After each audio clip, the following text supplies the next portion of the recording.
Another disorder which we are going to study, that is the valvular disorder.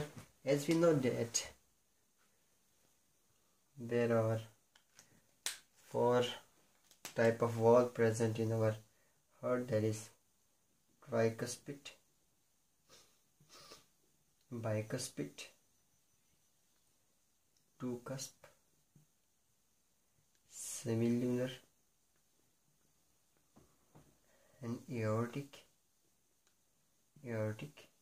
valve. Tricuspid present between the right atrium and right ventricle. Bicuspid between the left ventricle and the left atrium. Semilunar valve is present at the base of the pulmonary trunk, and the aortic valve is present at the base of the aorta. So these valves, if they have some sort of disorders, in this condition, that we can say that the heart is suffering from valvular disorder. So there are a lot of reasons which causes the valvular disorders. One of the reason that is the endocarditis and damage to the valve.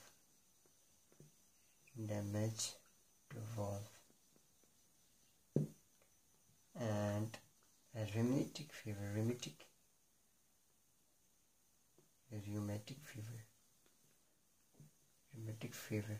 fever is also a factor causing the valvular disorder. So we will discuss the rheumatic fever.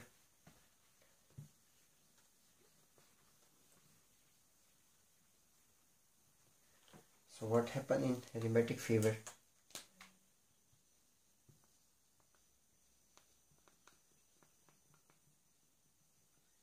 In rheumatic fever, a bacteria known as rheumatic streptococcus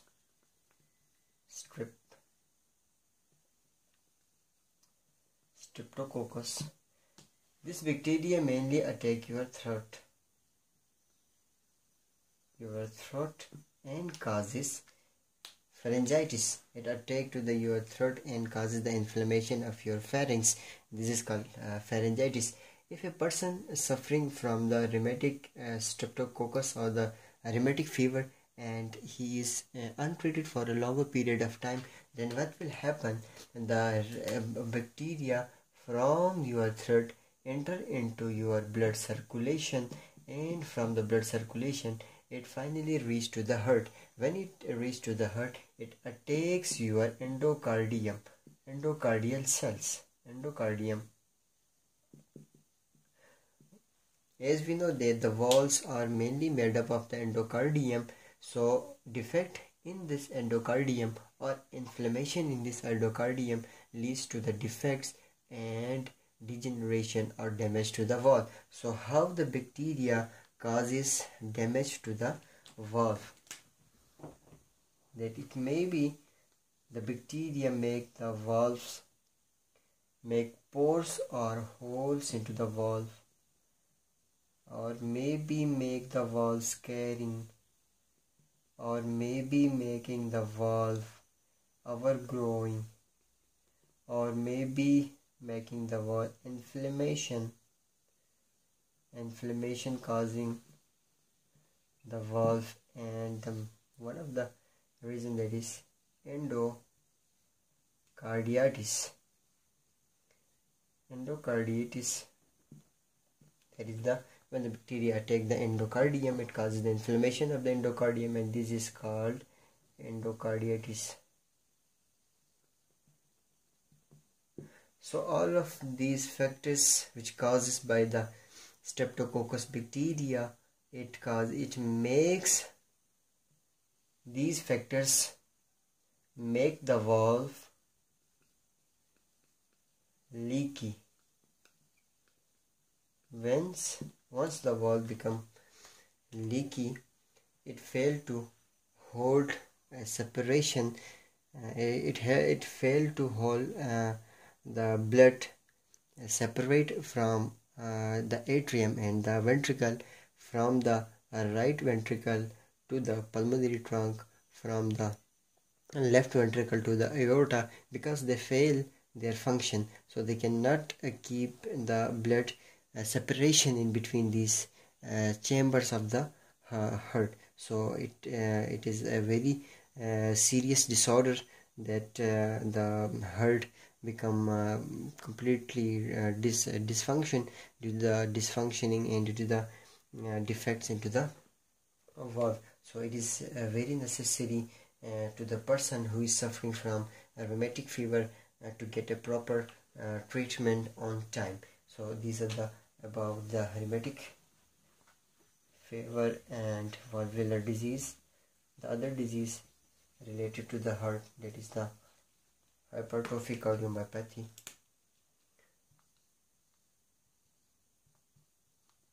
That is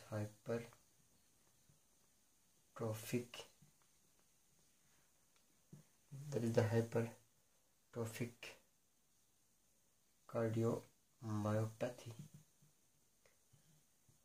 So we generally say that hyper means increase. So this is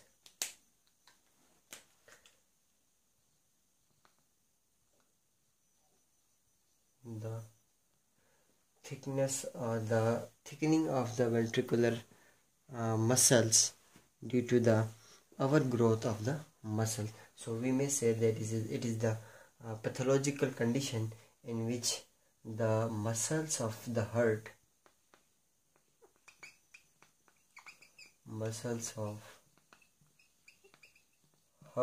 mainly the left ventricular muscles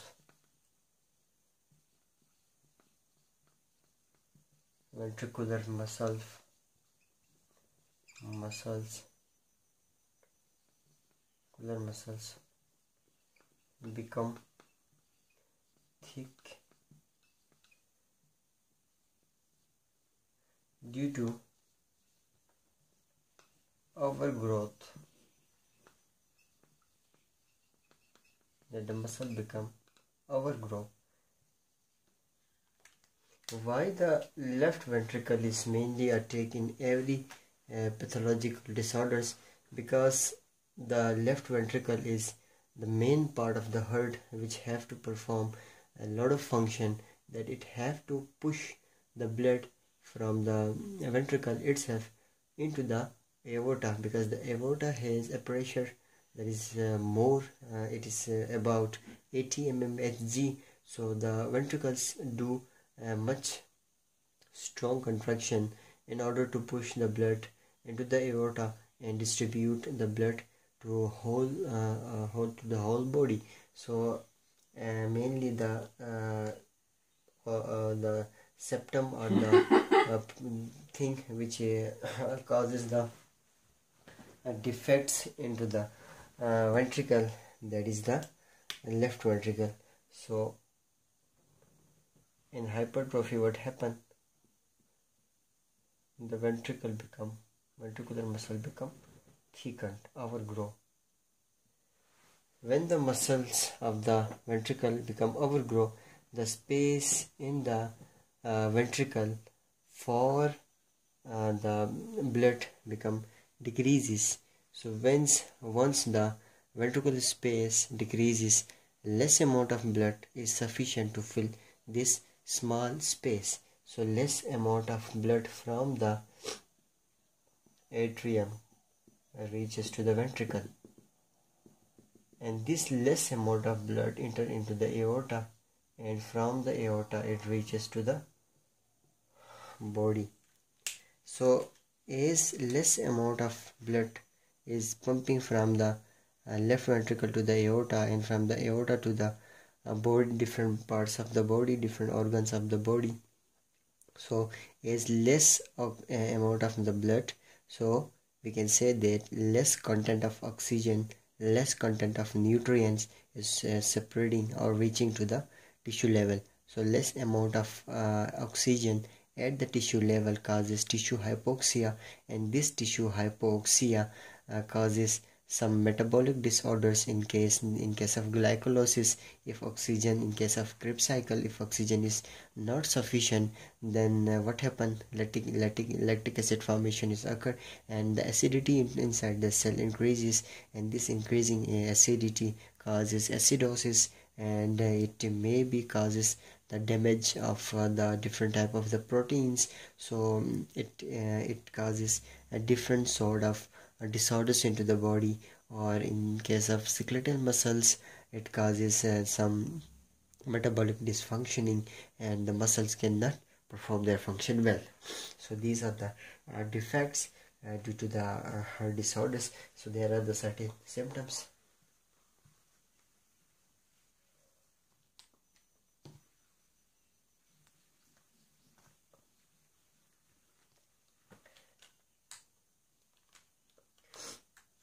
Some of the symptoms.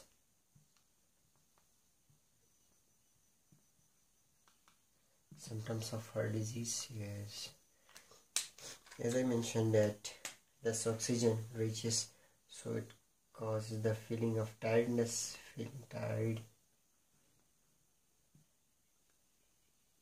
The person feel tired, or it may be cause edema or swelling of leg.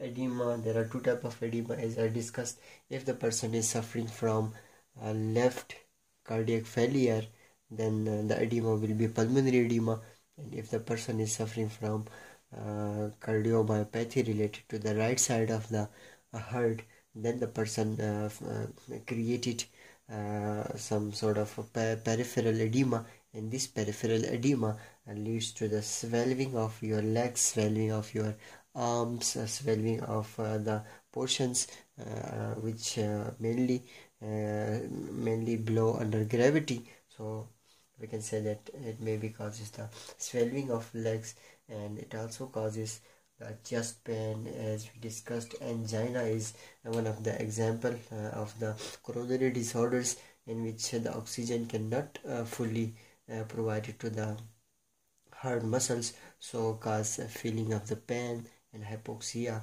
So it's causes angina. And in the third case, if the person is suffering from left heart disorder, then the pulmonary edema is caused. In pulmonary edema, what happened, that suppose this is your alveoli and this is your capillaries. Due to restricted cardiomyopathy or dilated cardiomyopathy, a pressure is created on the atrium, and this pressure from the atrium reaches to the capillaries, and once the capillaries pressure increases and the fluid or the amount of blood increase, so here the hydrostatic pressure will be increased. So once the hydrostatic pressure increase, the blood from the capillaries leak out to the interstitium and accumulate here, and the extra or the excess amount of the fluid into the interstitium leads to pulmonary edema. And it may be that the fluid enter into the alveoli. Once it enter into the alveoli, a person cannot get sufficient amount of the oxygen, so less amount of oxygen can diffuse, because the oxygen have to travel this distance, then this distance, and reach to the blood. So the oxygen diffusion become low down. A person have to breathe fastly in order to maintain the oxygen demand to the blood. So we can say that the shortness of breath. Shortness of breath is one of the most common symptom for the patient suffering from heart disorders. So if a person feels excessive or some severe sort of shortness of breath when he lie down, so at that condition we say that the person is suffering from arrhythmia.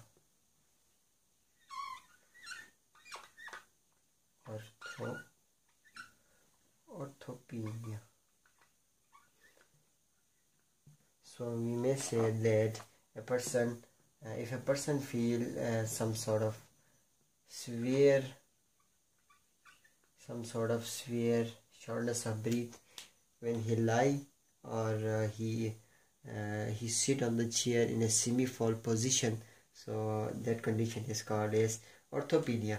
And there are certain type of the drugs for the patients, for the patients having heart disorders. So I will write a few description of the few drugs for the heart disorders. So the drugs are mainly captopril,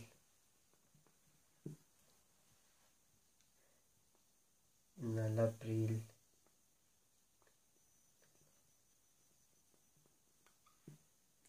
ramipril,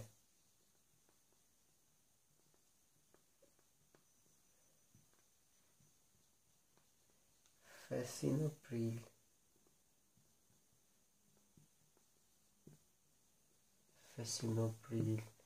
or it may be lisinopril. So these are the drugs. There are other group of drugs which are used for the patient suffering from heart diseases. And what are the diagnoses for the patients suffering from heart diseases? So the one way that is you can make ECG,